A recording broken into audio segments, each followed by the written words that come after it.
नमस्कार, आदाब। मैं शरी आसिफ, स्वागत है आप सभी का सियासत टीवी के हिंदी समाचार में। सबसे पहले देखते हैं हेडलाइंस।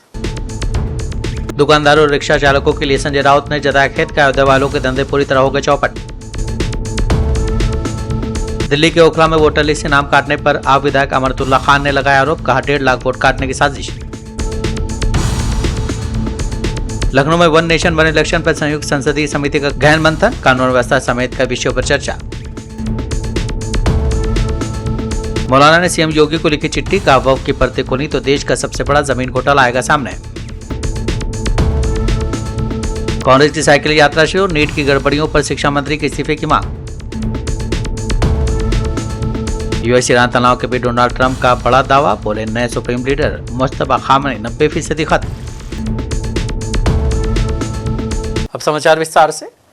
टीएमसी प्रमुख ममता बनर्जी ने प्रतिद्वंदी गुट के नेता ऋतव्रत बनर्जी को लेकर चुनाव आयोग को एक पत्र लिखा है। पत्र में ममता बनर्जी ने चुनाव आयोग से अनुरोध किया है कि टीएमसी के प्रतिद्वंदी गुट के नेता को अधिकृत हस्ताक्षरकर्ताओं और संगठनात्मक चुनाव से जुड़े दावों पर जवाब देने के लिए और समय नहीं दिया जाना चाहिए। पार्टी के भीतर जारी विवाद उस समय और गहरा गया जब ऋतव्रत के नेतृत्व वाले गुट ने खुद को असली टीएमसी बताते हुए चुनाव आयोग का रुख किया। इस गुट ने कहा था कि उसने 22 जून को आयोजित विशेष अधिवेशन के बाद आयोग को इसकी जानकारी दी थी और संगठन में किए गए कथित बदलाव को मान्यता देने का अनुरोध किया था। शिवसेना यूबीटी के नेता और सामना के कार्यकारी संपादक संजय राउत ने राम मंदिर चंदा चोरी मामले को लेकर केंद्र सरकार और मंदिर प्रबंधन पर निशाना साधा है। सामना में संजय राउत ने राम मंदिर निर्माण समिति के अध्यक्ष नृपेंद्र मिश्रा के एक बयान का भी उल्लेख किया है, जिसमें उन्होंने चढ़ावा चोरी की घटना को कलंक बताया था।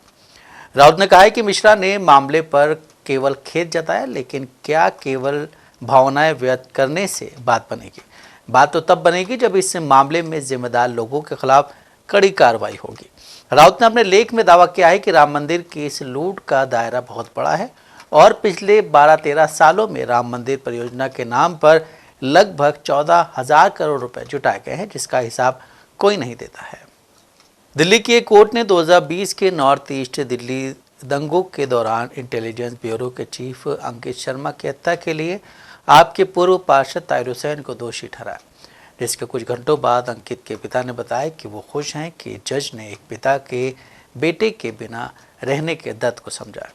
वहीं अब इसको लेकर बीजेपी नेता शहजाद पूनावाला ने विपक्ष पर निशाना साधते हुए कहा है कि आज ये साफ हो गया है कि दिल्ली के दंगे हिंदू विरोधी नरसंहार थे। ये दुर्भाग्यपूर्ण है कि कांग्रेस आप और उनका पूरा इकोसिस्टम इसमें शामिल था। उस समय ताहिर हुसैन आम आदमी पार्टी के बहुत वरिष्ठ नेता थे। वो अरविंद केजरीवाल और संजय सिंह जैसे पार्टी के वरिष्ठ नेताओं के साथ उठते बैठते थे। इसका मतलब है कि आप भी इस पूरे हिंदू विरोधी नरसंहार पर पर्दा डालने की कोशिश करती है। ये वही लोग हैं जो दंगाइयों और आतंकवादियों को बचाते हैं। ये सिर्फ ताहिर हुसैन के लिए सज़ा नहीं, बल्कि इस पूरे इकोसिस्टम का दोषी ठहराया जाना है। सत्यमेव जयते। आज ये स्पष्ट हो चुका है कि जो दिल्ली में दंगे हुए, दरअसल वो हिंदू विरोधी नरसंहार था। वो ऑर्गेनिक नहीं, ऑर्गेनाइज था, स्पॉन्टेनियस नहीं, स्पॉन्सर्ड था। और दुख की बात है कि आम आदमी पार्टी, कांग्रेस और उनका पूरा इकोसिस्टम इसमें शामिल था। क्योंकि ताहिर हुसैन उस समय पर आम आदमी पार्टी के बहुत वरिष्ठ नेता थे। केजरीवाल, संजय सिंह के साथ उठना बैठना था। और जब उसको गिरफ्तार किया गया तो संजय सिंह और अमानतुल्लाह खान ने केजरीवाल के इशारे पर प्रेस कॉन्फ्रेंस करके उसका बचाव किया। तो इसका मतलब कि आम आदमी पार्टी भी इस प्रकार से इस पूरे हिंदू विरोधी नरसंहार के ऊपर पर्दा डालने की कोशिश कर रही थी। कांग्रेस ने एक कदम आगे बढ़ के उमर खालिद और शर्जील का भी बचाव किया। तो ये वही लोग हैं जो दंगाई बचाते हैं, ये अफजल और याकूब जैसे आतंकी बचाते हैं और हिंदुओं से जो नफरत करते हैं, इसलिए हिंदू विरोधी नरसंहार को भी जस्टिफाई करने का काम कर रहे थे। ये केवल एक ताहिर हुसैन की नहीं, बल्कि इनके पूरे इकोसिस्टम की कन्विक्शन है। शिवसेना यूबीटी प्रमुख उद्धव ठाकरे ने प्रतियोगी परीक्षाओं में कथित अनियमितताओं के खिलाफ कॉकरोच जनता पार्टी और जलवायु कार्यकर्ता सोनम वांगचुक के आंदोलन का समर्थन किया है। साथ ही उद्धव ने कहा है कि सभी दलों को अपने दलगत हितों से अलग रहकर इस आंदोलन के साथ खड़ा होना चाहिए। उद्धव ठाकरे ने कहा है कि लोकसभा में विपक्ष के नेता राहुल गांधी को भी इस आंदोलन का समर्थन करना चाहिए। साथ ही उन्होंने वांगचुक से आमरण अनशन समाप्त करने की अपील करते हुए कहा है कि उनका जीवन बेहद कीमती है।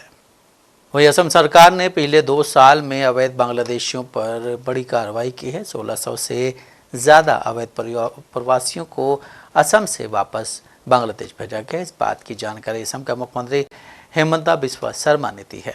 उन्होंने बताया कि पिछले 2 साल में 1689 अवैध बांग्लादेशियों को असम से वापस बांग्लादेश भेजा गया है। शर्मा ने AIODF के विधायक बदुद्दीन अजमल के एक सवाल के जवाब में ये जानकारी दी है। मुख्यमंत्री ने कहा है कि अवैध प्रवासियों को वापस भेजने की प्रक्रिया 1 जुलाई 2024 से 23 जून 2025 के बीच चली। हालांकि उन्होंने इस बारे में ज़्यादा जानकारी नहीं दी है।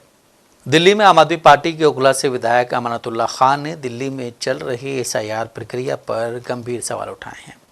उन्होंने आरोप लगाया कि इस प्रक्रिया का दुरुपयोग करते हुए ओखला विधानसभा क्षेत्र के करीब 1 से लेकर 1.5 लाख मतदाताओं के नाम सूची से काटने की साजिश रची जा रही है। विधायक ने दावा किया है कि जो अधिकारियों की नज़र में उनके वोटर नहीं हैं, उनके आवेदन फॉर्म जानबूझकर जमा नहीं किए जा रहे हैं। उन्होंने चुनाव आयोग से कड़े शब्दों में मांग की है कि जिन लोगों के नाम गलत तरीके से काटे गए हैं उन्हें वापस जोड़ना जाए। खान ने कहा है कि चुनाव आयोग को चाहिए कि जिनके नाम काटे गए हैं उन्हें जोड़ा जाए। जैसे आपने काटा है वैसे ही आपको जोड़ना भी चाहिए। विधायक ने संबंधित अधिकारियों को एक खुली चुनौती दी है। उन्होंने कहा है कि उन्होंने एक लिस्ट दी है और वो अधिकारियों को चुनौती देते हैं कि वो ये साबित करके दिखाएं कि सूची में शामिल कोई भी व्यक्ति वास्तव में शिफ्ट हुआ है या फिर उसकी मृत्यु हो चुकी है। सर के खिलाफ भी कार्रवाई होनी चाहिए। उसे पूछना चाहिए था जब 2025 में ओखला विधानसभा का 3,80,354 वोट था तो अब उसका वोट इतना कैसे हो गया? 3,62,000 कैसे हो गया? 17-18,000 वोट कहां चला गया? कैसे कट गया वो? जिन लोगों ने मैपिंग कराई उनका वोट काट दिया आपने शिफ्टिंग के नाम पे। क्यों काट दिया? तो अभी ये 1 से 1.5 लाख वोट काटेंगे ओखला का। सीधा सीधा सा मैं बता रहा हूं कि जो इनका वोटर नहीं है, इनके एक एक कार्यकर्ताओं को पता है, किसी मैपिंग उनका फॉर्म जब सबमिट नहीं होगा, उनके एरर के नाम पे, नोट मैच के नाम पे ये कुछ भी कर देंगे। आपने जब वोट थे तो अब चाहिए इलेक्शन कमीशन को कि जिन लोगों की, जो लोग वहीं पर रह रहे हैं, फैमिली के और लोगों के वोट हैं, जिनके वोट शिफ्टिंग के नाम पे, डेथ के नाम पे काटे, उनको इनरोल में ऐड किया जाए बगैर किसी शर्त के। जैसे आपने काटा वैसे ही ऐड किया जाए और जिन लोगों की रिपोर्ट्स पर काटे गए उनके खिलाफ कानूनी कार्रवाई होनी चाहिए और जो लोग घर घर BLOs नहीं जा रहे हैं उनके खिलाफ भी कार्रवाई होनी चाहिए। इनके पास एक एक फोटो हम भेज देंगे। फोटो इन्हें चाहिए, मैं डिटेल दे दूंगा कौन सा BLO कहां बैठ रहा, कौन सा फोन नहीं उठाता, कौन किस मानसिकता के साथ है, हम बता देंगे एक एक रिपोर्ट। क्या इसको लेकर आप लिखी कंप्लेंट? बिल्कुल, मैं चीफ इलेक्टोरल ऑफिसर को भी लिखूंगा, इलेक्शन कमीशन ऑफ इंडिया को भी लिखूंगा, मैं AERO को भी लिखूंगा, DM को भी लिखूंगा, सबको लिखूंगा, रिपोर्ट के साथ दूंगा ये वोट काटे गए। और अब सारे चेक कर लो, मैं तो एक एक डेटा दे दूंगा इनको। डेटा के साथ कह रहा हूं ना मैं तो कि इनका डेटा है 3,80,000 वोट था 2025 में, अब 3,62,000 कैसे रह गया? जो लोग वोट काटे गए वो मैंने सामने पेश कर दिए। एक भी साबित कर दो कि इनमें से एक भी आदमी शिफ्ट हुआ हो या एक भी आदमी की डेथ हुई है जो मैंने पेश किए। तो एक भी वोट अगर कटा है और वो वहां रहता है तो गलत अगर कटा है तो उसके खिलाफ कानूनी कार्रवाई होनी चाहिए जिसने काटा है। महाराष्ट्र सरकार की सबसे महत्वाकांक्षी योजना मुख्यमंत्री माझी लाडली बहन योजना को लेकर राज्य में एक नया राजनीतिक घमासान छिड़ गया है। महीनों तक चले व्यापक KYC प्रोसेस के बाद सरकार ने करीब 81 लाख लाभार्थियों को इस योजना से बाहर कर दिया है। इस बड़े कदम के बाद सत्ताधारी महायुति गठबंधन और विपक्षी MVA के बीच तीखी बयानबाजी शुरू हो गई है। SP नेता आशुतोष वर्मा ने कहा है कि मैं देश के सम्मानित नागरिकों से अपील करना चाहता हूं कि वो BJP की चालों में ना आए। चाहे उत्तर प्रदेश, मध्य प्रदेश या महाराष्ट्र में लाडली बहन योजना हो, इन योजनाओं के तहत एक बड़ा घोटाला किया जा रहा है। ये एक तरह से असंवैधानिक है और संविधान को कमज़ोर करता है। BJP इसमें माहिर हो गई है और ये दुर्भाग्यपूर्ण है कि चुनाव आयोग भी इस मामले पर कोई प्रतिक्रिया नहीं दे रहा है। मैं एक बार आपके माध्यम से इस देश के बहुत सम्मानित जनता को ये बात बताना चाहता हूं कि भारतीय जनता पार्टी के झांसे में फंसना बंद करिए। लाडली बहन योजना यहाँ पे चल रही हो, मध्य प्रदेश में चल रही हो या महाराष्ट्र में चल रही हो, इन सब में बहुत बड़ा स्कैम हुआ है। जब ये सरकारें जाएंगी तब पता चलेगा कि इन्होंने करोड़ों अरबों रुपए देश के टैक्स पेयर्स के कैसे बर्बाद किए हैं। और मात्र चुनाव आने से पहले ये माहौल बनाते हैं, पैसा देते हैं और पूरा का पूरा जो इलेक्टोरेट है उसको खरीदा जाता है लीगल तरीके से। और ये कहीं ना कहीं संविधान के विपरीत है, ये संविधान को चोट करने वाला है। भारतीय जनता पार्टी इसकी एक्सपर्ट बन गई है। अफसोस ये है कि इलेक्शन कमीशन भी इस पे कोई जवाब नहीं दे रहा है।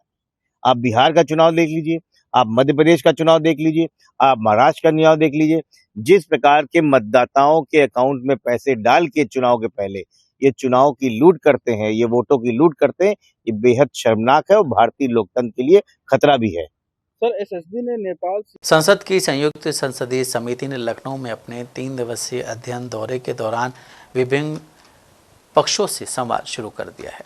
समिति वन नेशन वन इलेक्शन के प्रस्ताव पर प्रदेश के प्रशासनिक, कानूनी और संस्थागत पक्षों से राय जान रही है। इस दौरान देश में एक साथ चुनाव कराने की व्यापक चुनौतियों, प्रशासनिक तैयारियों, कानून व्यवस्था, वित्तीय प्रबंधन और निर्वाचन व्यवस्था से जुड़े विभिन्न पहलुओं पर विचार विमर्श हुआ है।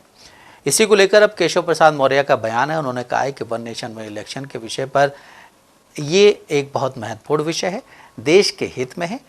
जब देश आज़ाद हुआ था तो लोकसभा और विधानसभा के चुनाव एक ही समय पर होते थे, लेकिन कांग्रेस की जो संविधान विरोधी नीति रही है उसमें कई सरकारों को अलग समय पर बर्खास्त करना शामिल था। इसी वजह से ये लेट होता गया। सर, एक राष्ट्र एक देखिए, एक देश एक चुनाव का यह बहुत महत्वपूर्ण विषय देश के हित में है। और जब देश आज़ाद हुआ है तो लोकसभा और विधानसभा के चुनाव एक साथ होते थे, लेकिन कांग्रेस की जो संविधान विरोधी नीतियां रही हैं, जिसमें कई सरकारों को समय से पहले बर्खास्त करना, फिर चुनाव अलग अलग समय पर होना शुरू हुआ और सरकारी खजाने से बेतहाशा पैसा जो विकास के लिए खर्च होना चाहिए, गरीब के लिए खर्च होना चाहिए, किसान के लिए खर्च होना चाहिए, वो पैसा सारा का सारा चुनाव में खर्च होने लगा और इसके कारण से देश की प्रगति भी प्रभावित हुई। तो वन नेशन वन इलेक्शन का माननीय प्रधानमंत्री श्री नरेंद्र मोदी जी के नेतृत्व में जो विजन तय किया गया है उसका हम स्वागत करते हैं, समर्थन करते हैं और एक देश एक चुनाव होना ही चाहिए। धन्यवाद। कांग्रेस और यूपी के बरेली से उठी एक मांग ने उत्तर प्रदेश ही नहीं राष्ट्रीय स्तर पर भी वक्फ संपत्तियों के प्रबंधन और उनके इस्तेमाल को लेकर नई राजनीतिक बहस छेड़ दी है।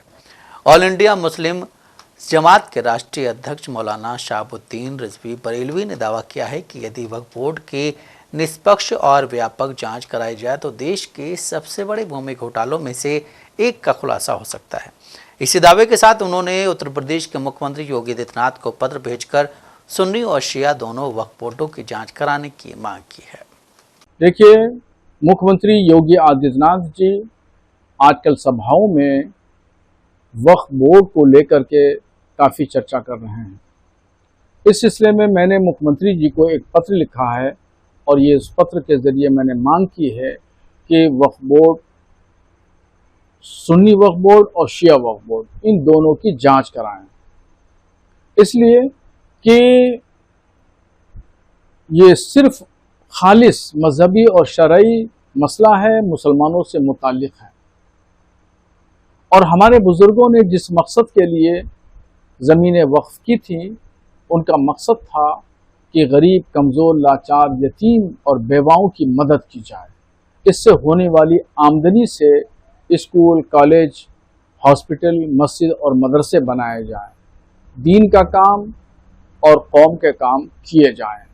मगर ऐसा मुमकिन नहीं हो सका, चूँकि पूरे 30 साल में सबसे ज़्यादा समाजवादी पार्टी की हुकूमत रही और इन समाजवादी पार्टी के लोगों ने वक्फ की ज़मीनों को बर्बाद कर दिया।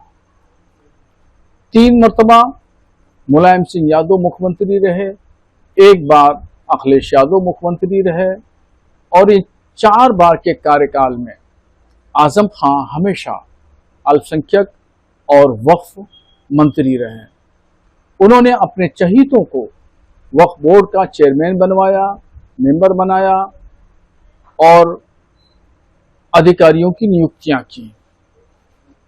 चाहे जुफर फारूकी हो, अमीर आलम हो या हाफिज मोहम्मद उस्मान हो, इन सब लोगों ने मेंबरों ने, संबंधित अधिकारियों ने मिल करके, भूमाफियाओं से मिल करके, बिल्डरों से मिल करके करोड़ों की जमीनों को रेवड़ियों के भाव बेच दिया।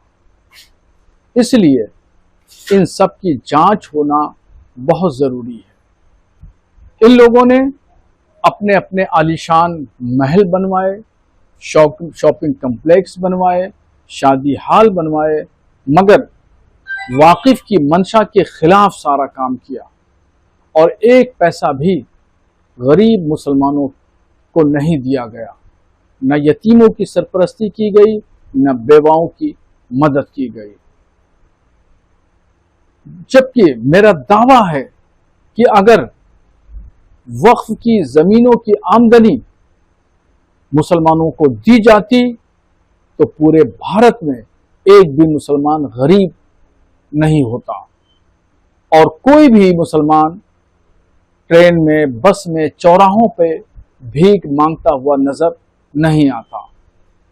और अगर सही से जांच हो जाए तो राम मंदिर का चंदा चोरी लोग भूल जाएंगे और वक्फ की संपत्तियों का करोड़ों नहीं बल्कि अरबों और खरबों का घोटाला सामने लोगों के नजर आएगा। और फिर जो चेहरे पे नकाब पड़ी हुई है, ये नकाब उतर जाएगी और पता चल जाएगा कि कौन कौन शख्स गुनहगार है और मुजरिम है। बिहार के मुख्यमंत्री सम्राट चौधरी आज से सहयोग शिविर की शुरुआत करेंगे। मुख्यमंत्री सचिवालय में आयोजित होने वाले इस कार्यक्रम में वैसे आवेदकों की शिकायतें सुनी जाएंगी जो जिला स्तर पर सहयोग कार्यक्रम के तहत हुए समाधान से संतुष्ट नहीं हैं। ऐसे लोग अपनी समस्याएं सीधे मुख्यमंत्री के सामने रख सकेंगे।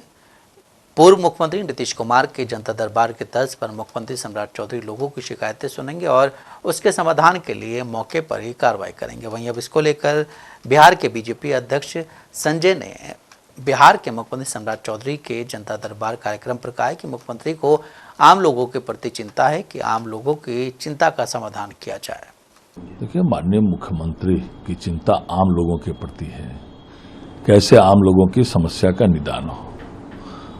उन्होंने प्रारंभ किया माह के प्रथम मंगलवार और तीसरे मंगलवार को पंचायतों में सहयोग शिविर लगाने का और 30 दिन के अंदर उन आवेदनों को निष्पादन करने का भी निर्णय किया। 31वें दिन वो अधिकारी सस्पेंड हो जाएंगे अगर वो निदान नहीं करेंगे। अब दूसरे चरण में जो लोग जिलों में निष्पादन से संतुष्ट नहीं है, कुछ पदाधिकारी केन प्रकार जो है केवल निष्पादन में रुचि रखते हैं, काम करने में रुचि नहीं रखते हैं, तो उन आवेदकों के लिए माननीय मुख्यमंत्री खुद सुनवाई करेंगे प्रत्येक माह के मंगलवार को कि अगर वो असंतुष्ट हैं जिलों के अपने समस्या के आवेदन के निष्पादन से, तो वो सीधा मुख्यमंत्री के यहाँ प्रत्येक माह के दूसरे मंगलवार को उसका नंबर वगैरह लेके आवेदन कर सकते हैं और उनकी सुनवाई माननीय मुख्यमंत्री स्वयं करेंगे।